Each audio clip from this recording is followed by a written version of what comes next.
Saliou Khoule maa ko présenté moo géet mu jëndal ko ñetti Jordan yoo xam ne benn bu ci nekk mi ngi jar $440 $440 presque 250 000 la. Saliou Khoule rajo Zik FM macha allah waaw Saliou def na ko ay Jordan laa bëgg fay na Jordan yi macha allah waaw macha allah indi naa sama gan présenté ko moo géet mu jëndal ko ay daal.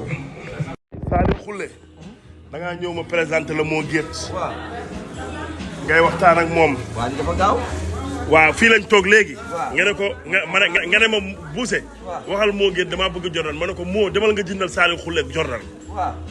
mu ñëw ànd ak man jëndal la Jordan. waxu Jordan di foo mu ñu dem. man xam naa ne xam naa ne lu ma ko wax dina ko def. non xam naa ne lu ma ko wax dina ko def. moo tax ma ne ko nañ dem nga jëndal ko Jordan te du ci yëg dara. léegi nag jëndal na la ñeenti Jordan benn bi. mooy 14 bi. suba woo ma jox la ko dañ koo commande suba lay ñëw wala gannaaw suba. ñeenti Jordan a ngi nii presque 800 000. waaw. waxal fii.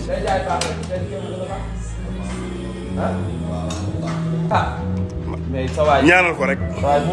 Jordan yaa ngi nii des na benn nag suba nga woo ma.